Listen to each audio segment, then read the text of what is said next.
নদী পদ্মা নদী তরে, রাজশাহী রসিকা নদী পদ্মা নদী তরে। হে নানা নানা তোমার দেশে খাবো বরেন্দ্র জাদুঘর, সারা বাংলায় সোনার মাঠে রাজশাহীর পানির ঘর।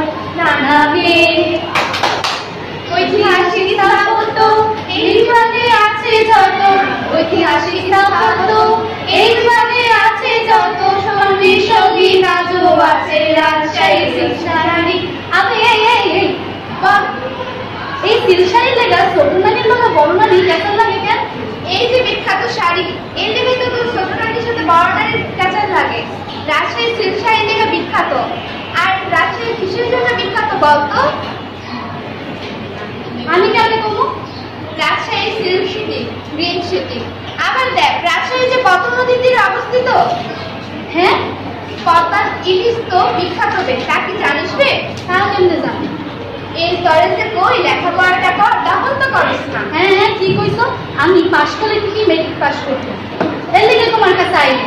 এর লিগে তোর বিয়ে দিই না, লাভের ব্যাপার মতো লক্ষ লক্ষ করে বাইরে দিলি, কিন্তু বুদ্ধি শুদ্ধি আর হইল না। এবে শোন, রাজশাহীতে বরেন্দ্র জাদুঘর আছে না? ও, এটা তো সারা উপমহাদেশের মধ্যে বিখ্যাত জাদুঘর। হ্যাঁ, এই রাজশাহী যে শিক্ষানগরী সারা দেশের জন্য আর কিসের লেগে বিখ্যাত বলতো? হ্যাঁ, আর কিসের লেগে বিখ্যাত আমি কেন জানো? বুদ্ধিশুদ্ধি কবে হবে রে, সেটা আমি রাজধানী। রাজশাহী আমের লেগে বিখ্যাত রে। ও পেটের মধ্যে রাখা দিছে হাসা গেলে উতলায় পড়ে।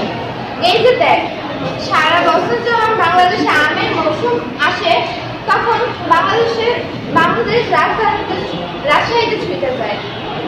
রাজশাহীর আম অনেক মিষ্টি, খাইলেই তো বুঝতে পারি। তো নানি আমের সিজনে দেখ, আমের আমসত্ব, আমের আচার, করালি কত কিছু করে। রাজশাহীতে আমের লেগে বিখ্যাত। এই আম বিদেশেও চলে যায়। ধর সোনার শহীদ আছে রাজশাহীর সেই শাড়ি। রাজার থেকে রাজশাহীর নাম সবাই জানে পদ্মা নদী তরে, রাজার থেকে রাজশাহীর নাম সবাই জানে পদ্মা নদী তরে।